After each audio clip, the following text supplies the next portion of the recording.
Good morning students. तो देखिए, कल ही हमें आईटीएफ के बाद एक टॉपिक हम एओडी स्टार्ट कर रहे हैं आज बेटे। तो एओडी में क्या है कि एप्लीकेशन ऑफ डेरिवेटिव में आपको 4 टॉपिक मिलेंगे। 4 टॉपिक में rate of change, tangent normal, increment decreasing, maximum minimum. Approximation हमारे सिलेबस में नहीं है, एक कट रिड्यूस हो गया सिलेबस से। तो 4 टॉपिक में से उनमें से एक टॉपिक है एओडी का ही, एप्लीकेशन ऑफ डेरिवेटिव का एक टॉपिक है इंक्रीजिंग एंड डिक्रीजिंग, जो कि बहुत इंपॉर्टेंट टॉपिक है और सीधा सीधा डेरिवेटिव से कंसर्न है। तो इसका पहले बेसिक्स बात समझते हैं, इसको बिल्कुल बेसिक फंडामेंटल से इस बात को समझते हैं। दुनिया में मैं फंक्शन बोलूं या कर्व बोलूं, सभी कर्व तो फंक्शन नहीं होते, पर हाँ सभी फंक्शन कर्व हो जाएंगे, बट सभी कर्व फंक्शन नहीं होते। तो मान लीजिए कर्व बोले तो कर्व के एस्पेक्ट से सीख लें, और फंक्शन बोले तो कर्व फंक्शन के एस्पेक्ट से देख लें। चलो मैं फंक्शन बोल लेता हूँ थोड़ी देर के लिए। मान लीजिए फंक्शन है, फंक्शन का ग्राफ इस तरीके से मिल रहा है आपको, किसी फंक्शन का ग्राफ ऐसे जा रहा है। तो किसी का डोमेन बढ़ाने पर, डोमेन को बढ़ने पर फंक्शन भी बढ़ता हो, डोमेन बढ़ रहा है फंक्शन बढ़ता जा रहा है, डोमेन लेफ्ट टू राइट बढ़ने को कहते हैं, और ऊपर जाने को भी बढ़ना कहते हैं, नीचे आना घटना कहते हैं।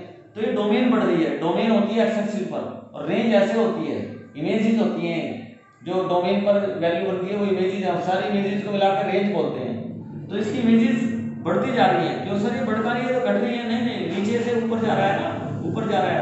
ये -3 है तो ये -2 है, तो नेगेटिव में नंबर बढ़ता है। तो डोमेन बढ़ रही है, डोमेन को मुझे बढ़ानी है, डोमेन तो मैं अपनी तरफ से ले रहा हूँ, डोमेन मेरे हाथ में है, ये मेरे हाथ में नहीं, ग्राफ कहाँ बढ़ेगा। तो डोमेन में इंक्रीज कर रहा हूँ, लेफ्ट टू राइट को इंक्रीज कहते हैं। इधर से चीज घटती है, जब हम लेफ्ट चलते हैं तो चीजें घटती हैं, जब लेफ्ट से राइट चलते हैं तो बढ़ती हैं। तो डोमेन बढ़ाने से फंक्शन भी बढ़ता है, उसे इंक्रीजिंग कहते हैं। तो देखना इसका ग्राफ इंक्रीजिंग है क्या? बिल्कुल इंक्रीजिंग है।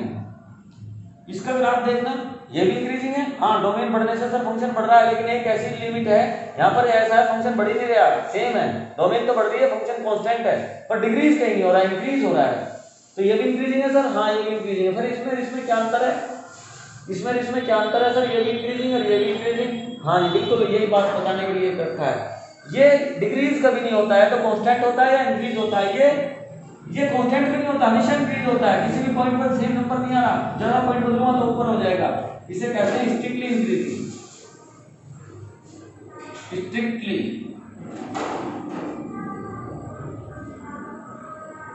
यही अंतर है स्ट्रिक्टली इंक्रीजिंग में। और ये क्या है? केवल इंक्रीजिंग, केवल इंक्रीजिंग फंक्शन है ये, स्ट्रिक्टली नहीं है ये, क्यों कांस्टेंट भी है, या नॉन डिक्रीजिंग फंक्शन भी कहते हैं दुनिया वाले इसे। नॉन डिक्रीजिंग, डिक्रीज नहीं हो रहा कहीं भी, सर इसे भी नॉन डिक्रीजिंग कह सकते हैं। तो स्ट्रिक्टली हो गया, स्ट्रिक्टली का मतलब नॉन डिक्रीजिंग वर्ड की जरूरत ही नहीं है। स्ट्रिक्टली का मतलब हमेशा इंक्रीज होता है, जरा सी भी डोमेन चेंज करोगे बढ़ेगा, इसमें डोमेन चेंज करोगे तो जरूरी नहीं है बढ़ेगा, कांस्टेंट भी हो सकता है, पर पक्का डिक्रीज कभी नहीं होगा। तो नॉन डिक्रीजिंग है, या तो इंक्रीज होगा या कांस्टेंट होगा, डिक्रीज कभी नहीं होगा। तो ये नॉन डिक्रीजिंग और इंक्रीजिंग फंक्शन एक ही बात है। चलो जी, अब इसके बारे में देखते हैं बेटे।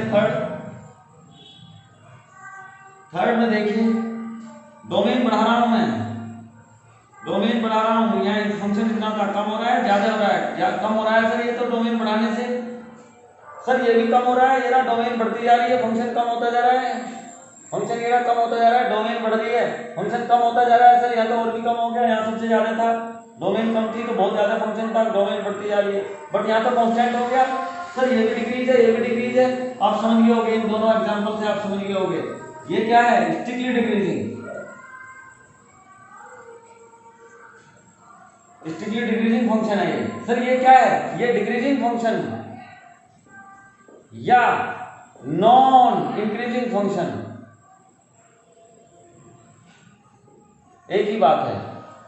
अब मैं डोमेन फिर बढ़ा रहा हूं, तो फिफ्थ पार्ट में देखिए बेटे प्लीज। अब ये मैं बढ़ा रहा हूं डोमेन, फंक्शन पर क्या फर्क पड़ रहा है? फंक्शन की सेट पर कोई फर्क नहीं पड़ रहा, डोमेन बढ़ाता जा रहा हूं, फंक्शन उतना ही इतना था। तो ऐसे फंक्शन को कहते हैं कांस्टेंट फंक्शन, ना तो इंक्रीजिंग है ना डिक्रीजिंग है, कांस्टेंट फंक्शन। इसलिए दुनिया में जितने भी कांस्टेंट फंक्शन है वो एक्स एक्सिस के पैरेलल होते हैं, यही कारण है, उनका डेरिवेटिव 0 होता है, यही है। और प्रैक्टिकली आप सीखिए, जो आपने थ्योरी रट रखी है उसको सीखिए, कांस्टेंट फंक्शन। ठीक है, बहुत अच्छी बात।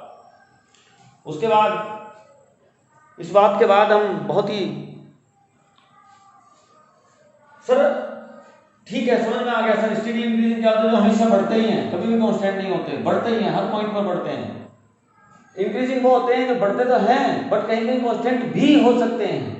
इंक्रीजिंग तो ये भी है, इंक्रीजिंग तो ये भी है, बस ये स्ट्रिक्टली है। इंक्रीजिंग तो दोनों में आते हैं, इंक्रीजिंग वर्ड तो दोनों में है। सर अकेला इंक्रीजिंग लिखा हो तो और अकेला स्ट्रिक्टली डिक्रीजिंग लिखा हो तो स्ट्रिक्टली डिक्रीजिंग में dy by dx greater than equal to 0 होता है। डेरिवेटिव हमेशा पॉजिटिव होगा, डेरिवेटिव कभी इक्वल टू 0 नहीं होगा, कांस्टेंट कभी नहीं आएगा। तो याद रखना 2 में यहां लिख दूंगा dy by dx always greater than 0।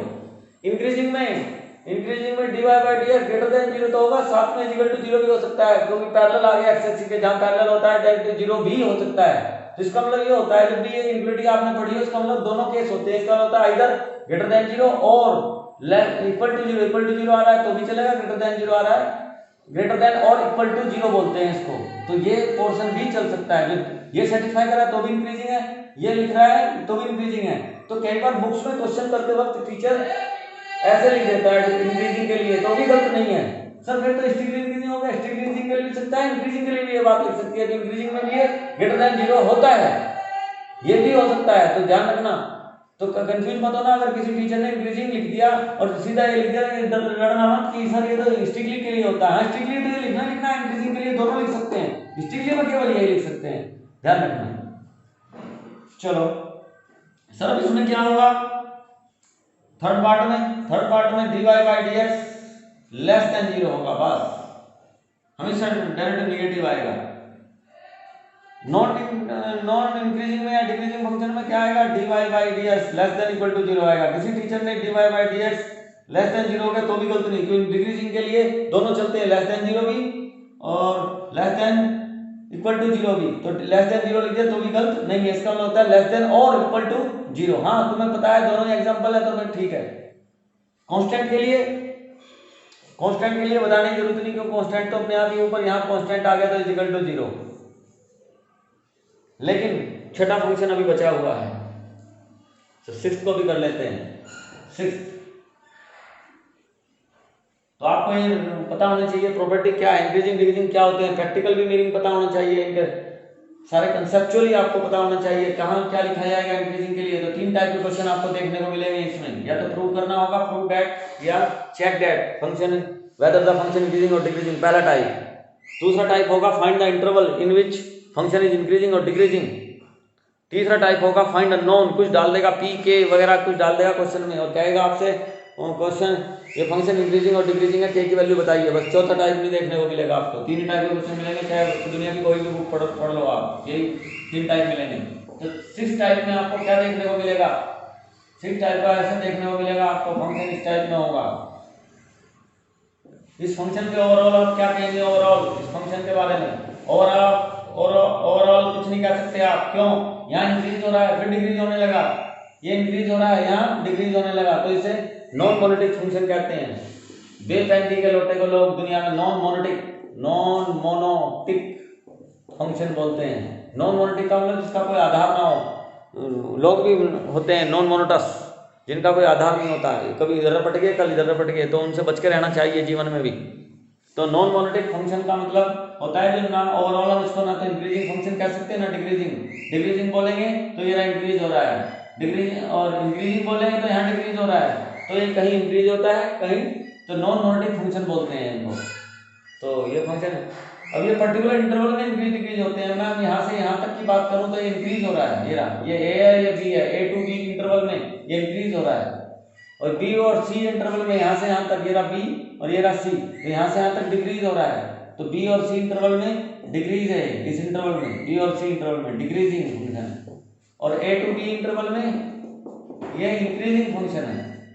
तो सर इसके लिए कुछ प्रॉपर्टी होती है, नहीं, A to B D Y by D X greater than 0 होगा, B to C D Y by D X less than 0 होगा, क्यों, क्योंकि डिक्रीजिंग है। तो कुछ नहीं, ओवरऑल कुछ नहीं कह सकते, पर्टिकुलर इंटरवल में इंक्रीजिंग डिक्रीजिंग है, तो ये नॉन मोनोटिक फंक्शन कहते हैं। लेकिन स्टूडेंट्स एक बात यहाँ पर लास्ट में और करूंगा,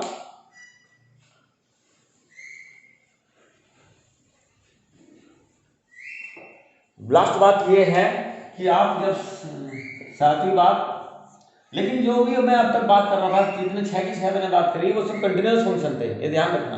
कई बार फंक्शन इस टाइप से है ये है, ये यहाँ पर आपने ये सी ले लिया, ये डी ले लिया, ये ई ले लिया, ये एफ, फंक्शन इस टाइप से है। तो ये फंक्शन डी और ई के बीच में फंक्शन ही नहीं है। आप कह दिया सर ये डिक्रीजिंग फंक्शन है, तो ये गलत है।